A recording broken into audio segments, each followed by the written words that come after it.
అన్న జెండా కొద్దిగా సైడ్ పెట్టండి దయచేసి.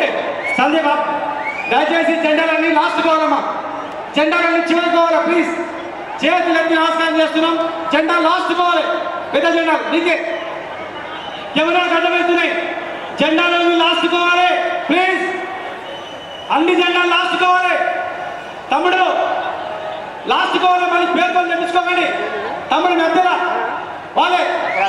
ఏ బాబు లాస్ట్ లాస్ట్, అరే బాబు దండంగా బాబు లాస్ట్ బాయ్. జెండాలు తీయండి దయచేసి. జెండాలన్నీ లాస్ట్ కావాలి. 1 2 3 జెండా లాస్ట్ కావాలి ప్లీజ్, లాస్ట్ కావాలి. బాటలు జెండాలో దయచేసి అక్కడ ఉన్నవాళ్ళు పక్కన జెండా కింది కట్టి లాస్ట్ పండి, చివరికి నిలబడండి. జెండాలన్నీ చివర పెట్టుకోండి. జెండా లాస్ట్లా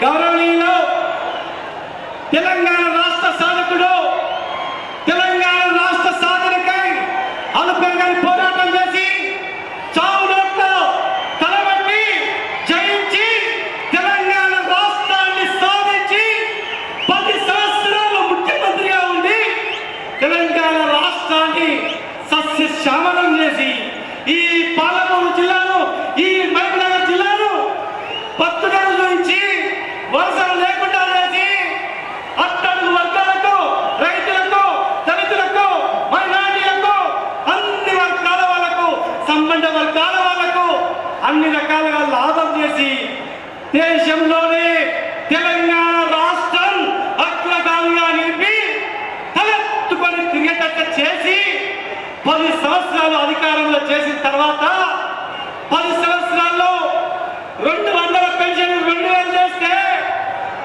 50 సంవత్సరాలు పరిపాలించిన వాళ్ళు, 50 సంవత్సరాలు పరిపాలించిన వాళ్ళు 50 రూపాయలు, 70 రూపాయలు, 100 రూపాయలు చేసి 2000 చేస్తే మా అమాయక ప్రజలు, అమాయక మహిళల ప్రజలు, తెలంగాణ ప్రజలు అయ్యా 2006 చేస్తాడు, నిజంగా చేస్తాడో ఏమో.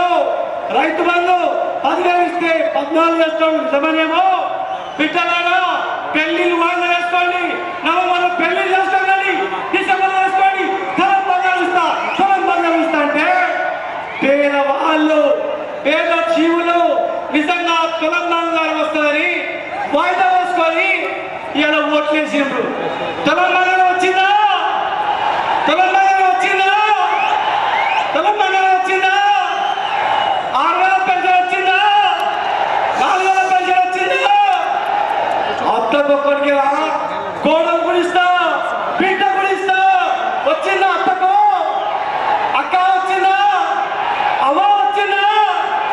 మామ వచ్చిందా? నాయన వచ్చిందా? తులం బంగారం లేదు, ఉన్న ఊసిపోయింది. 2,000 లేదు, అది ఊసిపోయింది. అత్తకు లేదు, పొలం లేదు. కొనడానికి మందు పెడితే ఉండగా పుడుకున్న ఊసిపడ్డట్లు కోసం కథమైపోయింది. ఇవాళ మహబూబ్నగర్ జిల్లాలో ఇట్లా ఉండే గడియారం చేస్తా, ఇట్లా ఉండదా కేసీఆర్ పార్కు, ఇట్లా ఉండే 14 రోజుల కోసం నీళ్ళు వస్తే కేసీఆర్ గారు ఇంటి ముందు రోజు నీళ్ళు వచ్చి చేస్తే ఇవాళ మళ్ళీ ఎలా డబ్బులు చేసిన కానీ మళ్ళీ 14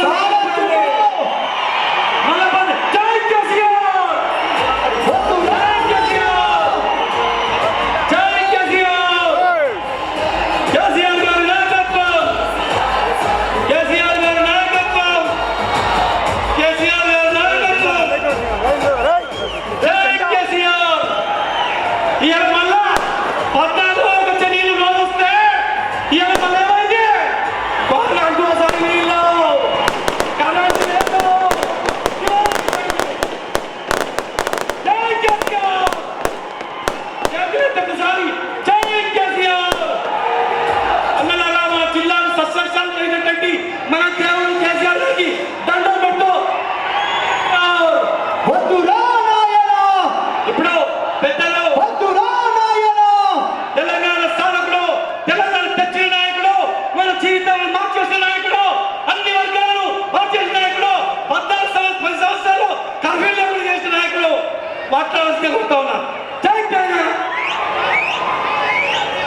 మాజీ మంత్రివర్యులు శ్రీనివాస్ గౌడ్ గారు,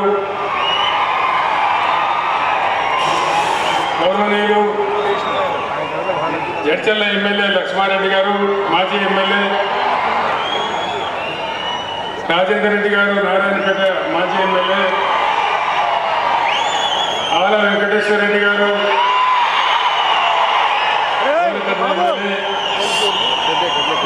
మాజీ ఎమ్మెల్యే రామ్మోహన్ రెడ్డి గారు సమావేశంలో షాద్నగర్ మాజీ ఎమ్మెల్యే అంజయ్ యాదవ్ గారు, కొడంగల్ మాజీ ఎమ్మెల్యే నరేందర్ రెడ్డి గారు,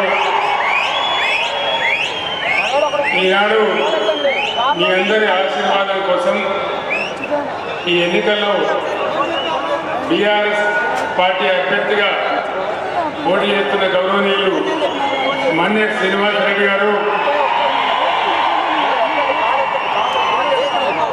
ఇంత విశేషంగా ఈ సభకు హాజరైనటువంటి అన్నదమ్ములకు అక్క చెల్లెలకు నా నమస్కారం. ఈనాడు ఎలక్షన్లో 3 పార్టీలు నిలబడ్డాయి.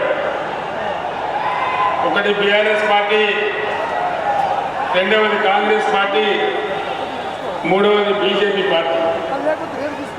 బీజేపీ పార్టీ ఈ దేశాన్ని 10 ఏళ్ల నుంచి పరిపాలిస్తూ ఉంది. దయచేసి ఒక మాట ఆలోచన చేయాలి.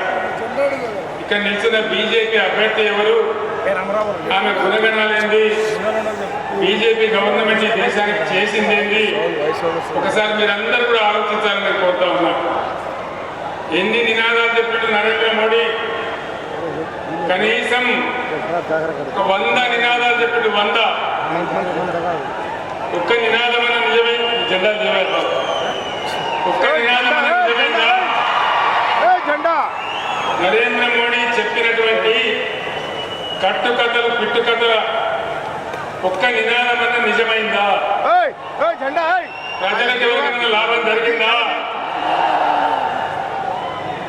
బేటీ పడావో బేటీ బచావో జరిగిందా? మేక్ ఇన్ ఇండియా బక్వాస్, सबका साथ सबका विकास, देश का सत्यानाश, डिजिटल इंडिया జరిగిందా? వినబడతలేదు. అచ్చే దిన్ వచ్చిందా? సచ్చే దిన్ వచ్చిందా? వచ్చిందా? అచ్చే దిన్ వస్తుంది. అమృత్ కాల్ లేదు, మనుకాల్ లేదు, దేశమంతా నాశనం అమృత్ కాల్ అయ్యిందా? ఆత్మనిర్భర్ భారత్ అయ్యిందా? జన్ధన్ యోజన ఏమైనా లాభం జరిగిందా?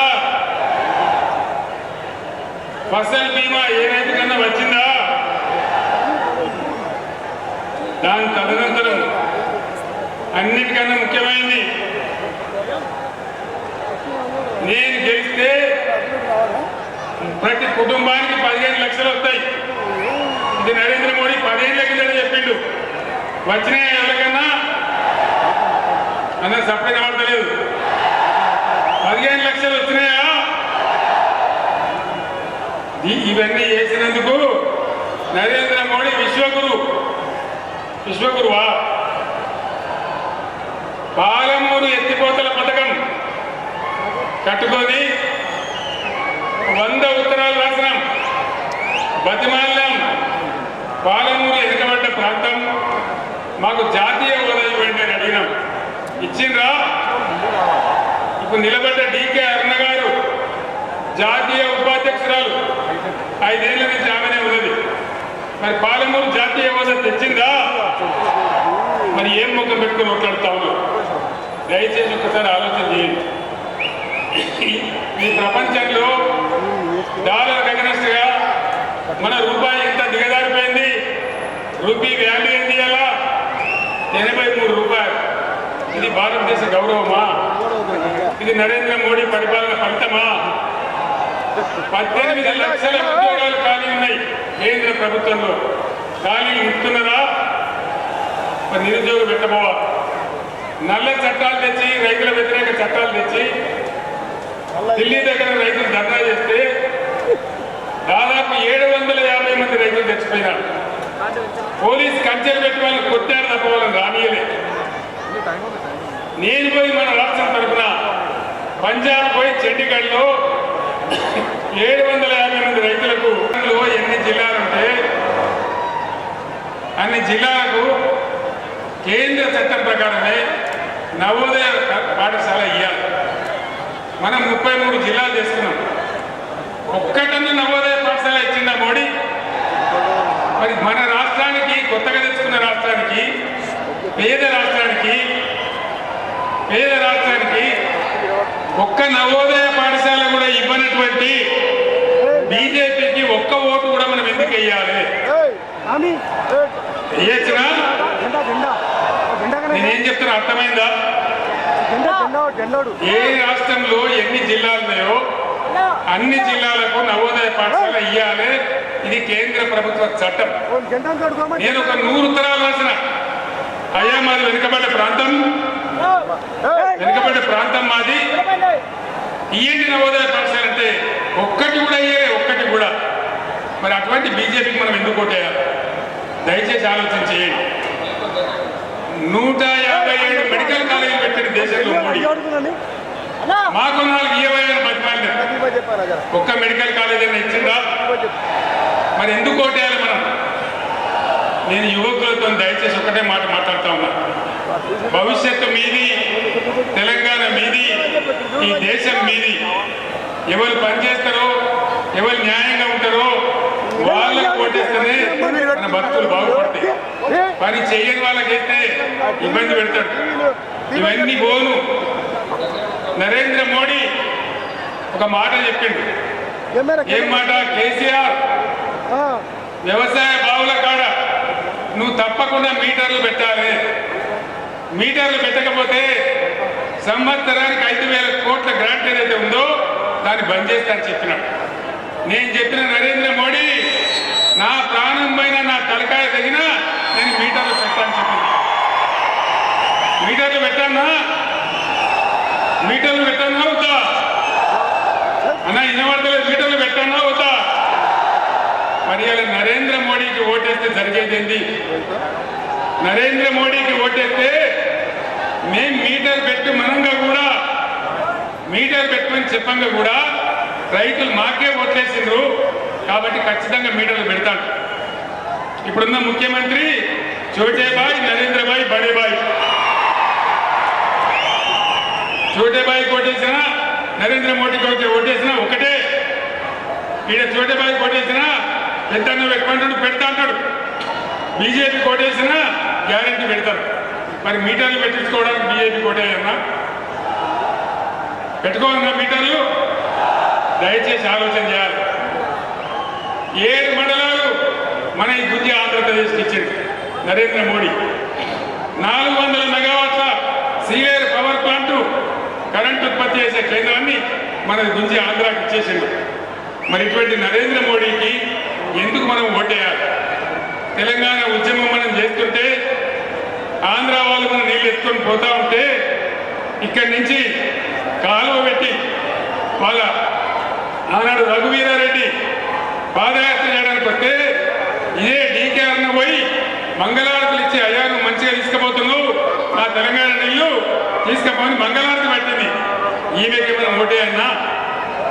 దయచేసి ఆలోచన చేయాలి. డీకేఆర్కు ఓటేయడం అంటే ఏంది? వీళ్ళు మనకు అక్కడికి రాని చుట్టాలి. బీజేపీ అక్కడకు రాని చుట్టము, నొక్కిన వరం ఈయన వేల్పు, మోరమున నెక్కిన బారిన గుర్రము, రక్కున విడువంగ వాళ్ళు అని చెప్పింది. మరి అదేవిధంగా ఎందుకు భారతీయ జనతా పార్టీకి మనం ఓటేయాలి? దయచేసి ఆలోచన చేయండి. మన కన్ను మనమే పడుచుకుందామా? మనకు విషయం ఇస్తే మనమే తాగుదామా? దయచేసి ఆలోచన చేయండి. నేను మీ అందరినీ ప్రార్థించేది ఒకటే, ఇవాళ వీళ్ళు వాళ్ళు అందరూ కూడా ఎవరు మనకేం చేయలేదు. ఇక కాంగ్రెస్ గవర్నమెంట్ 5 నెలలే వచ్చి ఏం చెప్పింది అన్నాడు?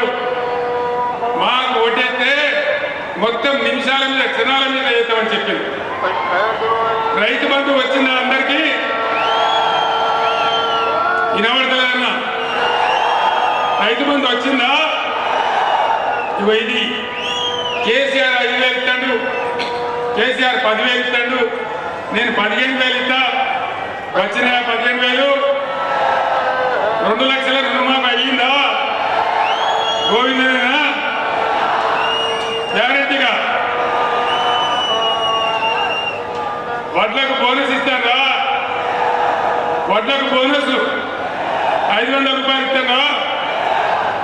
ఆడపిల్లలకు స్కూటర్లు కొనిస్తామని కొనిచ్చారా? స్కూటీలు రాలే, కానీ లూటీలు అయితే వస్తున్నాయి. కళ్యాణ లక్ష్మి కేసీఆర్ వాటి 1,00,000 రూపాయలు ఇస్తాడు, నేనైతే తులం బంగారం కల్పిస్తాను. తులం బంగారం వచ్చిందా? ఎవరికి రాలే. మహిళలకు 2,500 వచ్చినాయా? ఆసరా పింఛన్ 2,000 4,000 అయిందా? ఇది కాకుండా మిత్రులారా, రెసిడెన్షియల్ స్కూల్ పెట్టాం. అక్కడ 4 విద్యార్థులు చచ్చిపోయారు. అక్కడ విషాహారం పెడతామని దాన్ని చూసే దిక్కు లేదు. విద్యార్థులకు ఫీజు రీఎంబర్స్మెంట్ స్కీమ్ ఇస్తలేరు. 5 నెలల నుంచి రూపాయి లేదు. ఎట్లా నడవాలా? మనం అప్పుడు 20 లక్షల స్కాలర్షిప్ పెట్టాం, అంబేద్కర్ ఓవర్సీస్ స్కాలర్షిప్. 5 నెలల నుంచి బంద్ పెట్టారు. ఎందుకు బంద్ పెట్టాలా?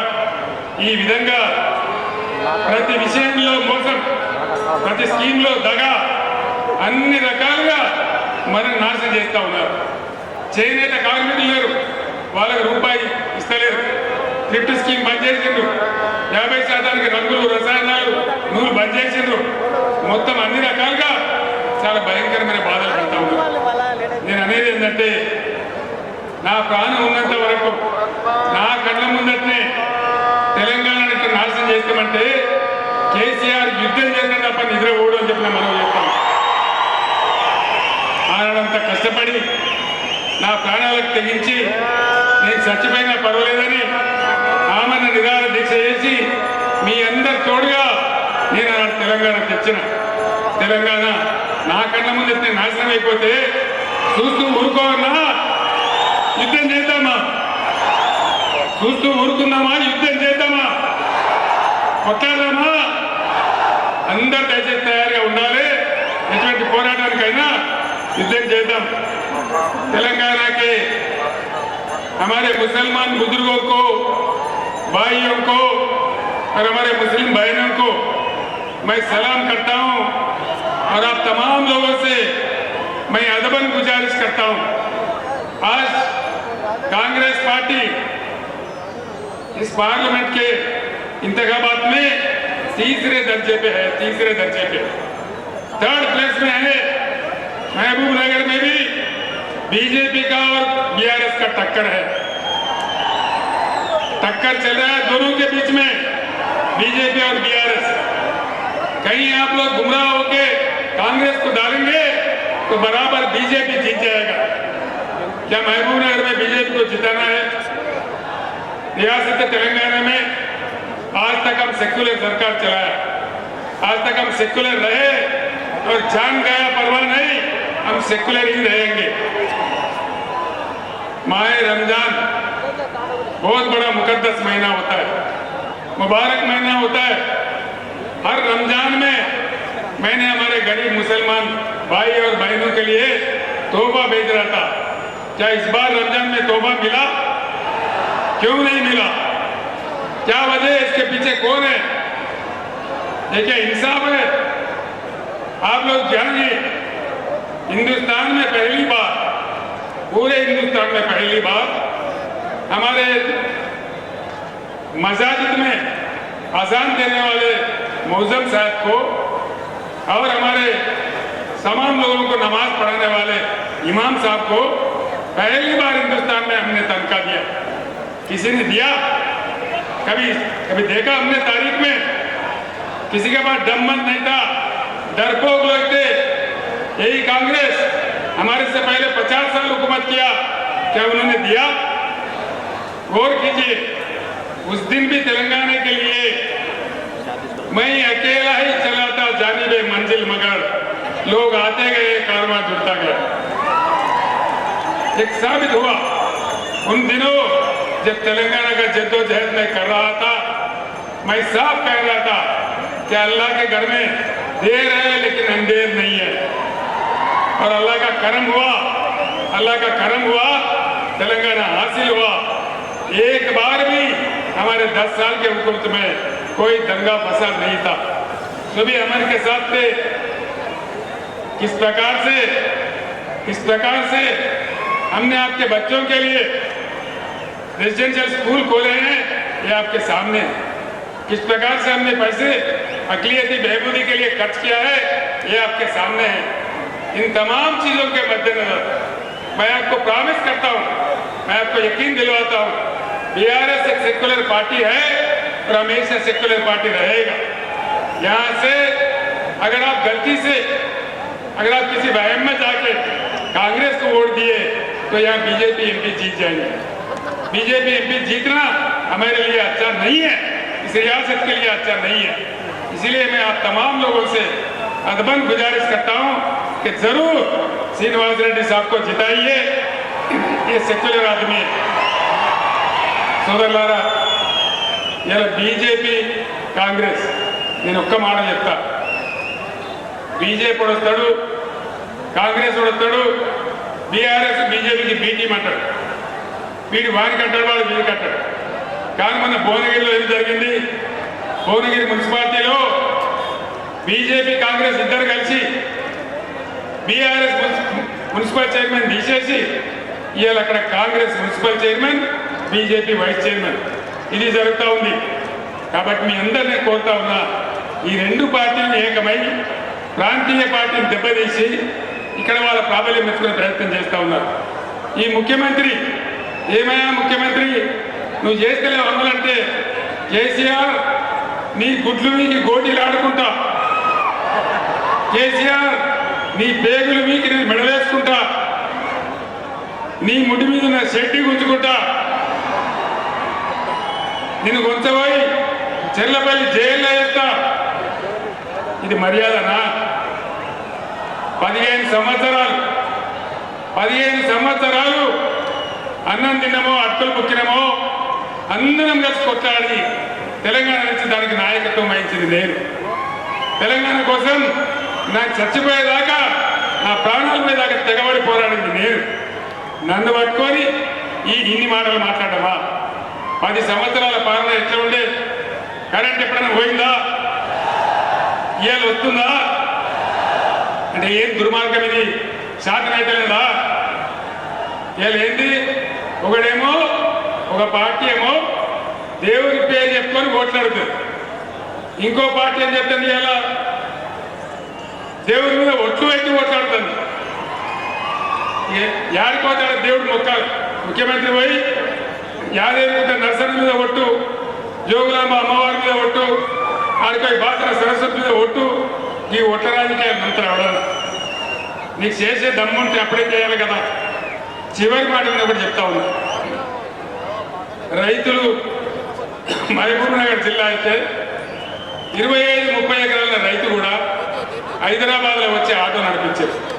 కూడా ఏడ్చిండు, ఉద్యమం జరిగేటప్పుడు నాకే కలిసింది. అట్లాంటి వాళ్ళను ఆదుకోవాలని రైతు బంధు పెట్టింది. ఇవాళ దాన్ని 3 ఎకరాలకే ఎత్తాం, 5 ఎకరాలకే ఎత్తాం, 5 ఎకరాలు దాటితే ఇయ్యం. నీ అయ్యే జాగిరా? రైతులు తెలంగాణ బిడ్డలు కాదా? నువ్వు 5 ఎకరాలను బంధు పెడతావు, 6వ ఎకరం కూడా ఎక్కడ పోవాలా, 7వ ఎకరం కూడా ఎక్కడ పోవాలా? వాడు మన కోటీశ్వరుడా? అయితే 25 ఎకరాలు దాటిగా బంధు పెడతాడో లెక్క, కానీ 5 ఎకరాలకే బంధు పెడతా. నేను గ్యారెంటీగా చెప్తున్నా, వీళ్ళు రైతు బంధు కూడా ఉంచుతారో ఊడగొడతారో నమ్మకం లేదు.